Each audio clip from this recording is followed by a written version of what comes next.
ರಸ್ತೆ ಹೋಗ್ತದೆ. ನೈಸ್ ರಸ್ತೆ ಸುಮಾರು 33 ವರ್ಷ ಆಗಿದೆ. ರಸ್ತೆ ಮಾಡ್ತಕ್ಕಂಥ ಸಂದರ್ಭದಲ್ಲಿ ಕೆಲವು ಬ್ರಿಡ್ಜ್ಗಳು ಭಾಳ ಚಿಕ್ಕದಾಗಿದೆ. ಆಗ 30-35 ವರ್ಷ ಹಿಂದೆ ಮಾಡಿದಂಥ ಬ್ರಿಡ್ಜು, ಅದನ್ನು ಅನೇಕ ಸಲ 2 ಸಾರಿ 3 ಸಾರಿ ಅಸೆಂಬ್ಲಿಲಿ ಕೂಡ ನಾನು ರೈಸ್ ಮಾಡಿದ್ದೀನಿ. ಕೊನೆಯಲ್ಲಿ ಏನಾಯಿತು, ಕ್ವಶನ್ ಅವರ್ ಬಂತು. ಅದರಲ್ಲಿ ನಾನು ಕೇಳಿದೆ, 2 ಸಾರಿ ಕ್ವಶನ್ ಮಾಡಿದ್ರೂ ಸರ್ಕಾರ ಹೇಳಿದ್ರೂ ಕೂಡ ಕೇಣಿ ಜಗ್ತಾ ಇಲ್ಲ. ಅದಕ್ಕೇನು ರಿನ್ಯೂವಲ್ ಇದೆ, ಆ ರಿನ್ಯೂವಲ್ನ ಕ್ಯಾನ್ಸಲ್ ಮಾಡಿ.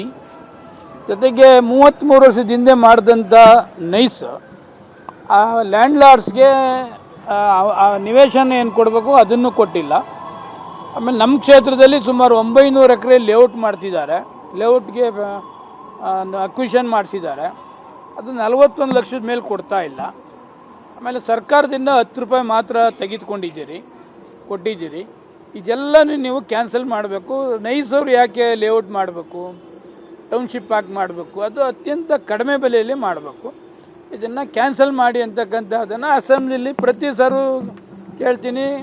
ನಮ್ಮ ರೈತರು ಯಾವಾಗಲೂ ಹೇಳ್ತಾನೆ ಇರ್ತಾರೆ, ನೀವು ಕ್ವಶನ್ ಮಾಡಬೇಕು ಅಂತೇಳಿ. ಈ ಮೊನ್ನೆ ಅಸೆಂಬ್ಲಿಲಿ ಅದು ಸಬ್ಜೆಕ್ಟ್ ಬಂತು, ಮಾತನಾಡಿದೆ. ಮಾರ್ನೆಗೆ ಯಾವುದು ನಾನೇನು BJP ವಿರುದ್ಧ ಮಾತನಾಡಿಲ್ಲ.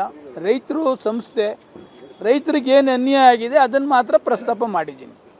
ಅದನ್ನು ಕಾಮೆಂಟ್ಸ್ ಮಾಡ್ತಾರೆ, ನೈಸ್ದು ಇವ್ರಿಗೇನು ಗೊತ್ತಿದೆ ಮಾಹಿತಿ, ಸುಮ್ಮನೆ ಸುಳ್ಳು ಹೇಳ್ತಾರೆ, ಅದು ಹೇಳ್ತಾರೆ ಅಂತಕ್ಕಂಥ. ಅದಕ್ಕೆ ನಾನು ಕ್ಲಾರಿಫಿಕೇಷನ್ ಮಾಡಿದ್ದೆ. ಈಗ ನಾನು ಪ್ರತಿ ದಿವಸ 3 ಸಾರಿ 4 ಸಾರಿ ಓಡಾಡ್ತೀನಿ. ಸುಮಾರು 10 ಕೋಟಿ ಟೋಲ್ ಕಲೆಕ್ಟ್ ಆಗ್ತದೆ ಅಂತ ಹೇಳ್ತೇನೆ. ಟೋಲ್ ಯಾರು ಕಲೆಕ್ಟ್ ಆಗ್ತಾರೆ, ಎಷ್ಟು ಕಲೆಕ್ಟ್ ಆಗ್ತಾರೆ ಅಂತ ಯಾರಿಗೆ ಆನ್ಸರ್ ಮಾಡಬೇಕು? ನೈಸ್ ಕೇಣಿ ಆನ್ಸರ್ ಮಾಡಬೇಕು. ನಾನೇ 2013-18 SC ಮಾದೇವನವ್ರು PWD ಇದ್ದಾಗ ನಾನೇ ಸದನ ಸಮಿತಿನೂ ಕೂಡ ಮಾಡಿಸಿದ್ದು. ಅವಾಗಿಂದನೂ ಕೂಡ ಏನೇನು ವ್ಯತ್ಯಾಸ ಆಗಿದೆ ಅವೆಲ್ಲನೂ ಕೂಡ ಅಸೆಂಬ್ಲಿಲಿ ನಾನು ಪ್ರಸ್ತಾಪ ಮಾಡ್ತಾ ಇರ್ತೀನಿ. ನಾನು ಅಸೆಂಬ್ಲಿಲಿ ಪ್ರಸ್ತಾಪ ಮಾಡೋದನ್ನು ಹೊರಗಡೆ ಕ್ವಶನ್ ಮಾಡ್ತಾರೆ. ಆ ಕ್ವಶನ್ ಮಾಡೋ ಸಂದರ್ಭದಲ್ಲಿ ನಾನೇನು ಮಾಡಿದೆ, ಅಕಸ್ಮಾತ್ ನೋಡಪ್ಪ ನಾನು BJPಯಿಂದ ಸಸ್ಪೆನ್ಷನ್ ಆಗಿರ್ಬೋದು, ನಾನು ಮನಸ್ಸು ಮಾಡಿದ್ರೆ 2 ದಿವಸದಲ್ಲಿ ನಾನು ಎಕ್ಸ್ಪೆಲ್ನ ಕ್ಯಾನ್ಸಲ್ ಮಾಡಿ ಮತ್ತೆ BJPಗೆ ಬರ್ಬೋದು. ಆ ಥರ ಯೋಚನೆಯನ್ನು ಕೂಡ ನಾನು ಮಾಡಲಿಲ್ಲ. ನಾನು ರೈತರ ಪರವಾಗಿ ಧ್ವನಿ ಎತ್ತಿದ್ದೇನೆ ಅಂತ ಹೇಳಿದಂಥ ಸಂದರ್ಭದಲ್ಲಿ ಮತ್ತೆ BJPಗೆ ಯಾಕೆ ಬರ್ತೀರಿ, ಮತ್ತೆ ವಾಪಸ್ಸು ಯಡಿಯೂರಪ್ಪನವರ ಬೂಟ್ ನೆಕ್ಕಿಗೆ ಬರ್ತೀರಾ ಅಂತೇಳಿ ಪ್ರೆಸ್ ಮೀಟ್ ಮಾಡ್ತಾನೆ. ಅದಕ್ಕೆ ನಾವೆಲ್ಲ ಕೂಡ ಭಾರತೀಯ ಜನತಾ ಪಕ್ಷಕ್ಕೆ ಸೇರಿದವರು, ಕಾಂಗ್ರೆಸ್ಸಿಂದ ಹೋದೋ JDSಯಿಂದ ಹೋದೋ, ಯಡಿಯೂರಪ್ಪನವರು ಗೌರವಯುತವಾಗಿ ನಮ್ಮನ್ನೆಲ್ಲ ನಡೆಸ್ಕೊಂಡಿದ್ದಾರೆ. ನೆಕ್ಸ್ಟ್ ಯಾರಾದರೂ BJPಗೆ ಬರಬೇಕಾದ್ರೆ ಯಡಿಯೂರಪ್ಪ ಅವನ ಮಗನ ಬೂಟ್ ನೆಕ್ಕೊಂಡು ಹೋಗ್ಬೇಕಾ? ನಮಗೇನು ಸ್ವಾಭಿಮಾನ ಇಲ್ವಾ? ಅದಕ್ಕೆ ಯಡಿಯೂರಪ್ಪನವ್ರಿಗೆ ಮತ್ತು ಸಂಘ ಪರಿವಾರದವರಿಗೆ ಒಂದು ಲೆಟ್ರನ್ನು ಕೂಡ ಸುದೀರ್ಘವಾಗಿ ಬರೆದಿದ್ದೇನೆ.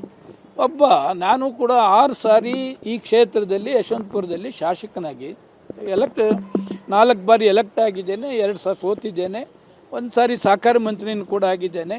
ಇಷ್ಟು ಇರುವಾಗ ಸಂದರ್ಭದಲ್ಲಿ ಒಬ್ಬ ಗ್ರಾಮ ಪಂಚಾಯತಿ ಸದಸ್ಯ ಗೆಲ್ಲಕ್ಕಾಗೋದಿಲ್ಲ ಇವನು. ಇವತ್ತು ಯಶವಂತಪುರ ಕ್ಷೇತ್ರದಲ್ಲಿ ನೈಸ್ಗೆ ಯಾರೆಲ್ಲ ಡೋಂಗಿ ಮಾಡಿದ್ದಾರೆ ಅಂತಕ್ಕಂಥದ್ದು ಇಡೀ ಯಶವಂತಪುರ ಕ್ಷೇತ್ರಕ್ಕೆ ಗೊತ್ತು. ಇಡೀ BJPಗೆ ಇವನು ಯಾರು ಏನು ಎತ್ತ ಅಂತೆಲ್ಲ ಗೊತ್ತು. ಆದರೆ ನನ್ನ ಸ್ವಾಭಿಮಾನವನ್ನು ಕೆಣಕ್ತಕ್ಕಂಥದ್ದು ಇದೆಯಲ್ಲ, ನಾನು ಯಾವತ್ತೂ ಸ್ವಾಭಿಮಾನ ಬಿಟ್ಟು ರಾಜಕಾರಣ ಮಾಡಲಿಲ್ಲ. ಕ್ಷೇತ್ರದಲ್ಲಿ ರೈತರು ಪದೇ ಹೇಳ್ತಾ ಇರ್ತಾರೆ, ನೈಸ್ ಅನ್ಯಾಯನ ಸದನದಲ್ಲಿ ಕ್ವಶನ್ ಮಾಡ್ತಕ್ಕಂಥದ್ದಕ್ಕೆ ಮಾಡಿದ್ದೇನೆ. ಈ ದೃಷ್ಟಿಯಲ್ಲಿ ಮುಖ್ಯಮಂತ್ರಿ ನಮ್ಮ ಯಡಿಯೂರಪ್ಪನವ್ರಿಗೆ ಮತ್ತು ಸಂಘ ಪರಿವಾರದವ್ರಿಗೆ ಕೂಡ ಮಾತನಾಡಿದ್ದೇನೆ. ಕೆಲವು ಸಂಘದ ಪ್ರಮುಖರು ಕೂಡ ಮಾತನಾಡಿ ಇಲ್ಲ ಇದು ತಪ್ಪು, ಇದು ಸರಿ ಇಲ್ಲ, ಮಾನಹಾನಿ ಆಗ್ತಕ್ಕಂಥದ್ದನ್ನು ಹೇಳಿದ್ದಾರೆ. ಆ ದೃಷ್ಟಿ ಇಟ್ಕೊಂಡು ಅವರಿಗೆ ಒಂದು ಲೆಟ್ರನ್ನ ಡೀಟೇಲ್ಸಾಗೆ ಲೆಟ್ರನ್ನ ಬರೆದಿದ್ದೇವೆ.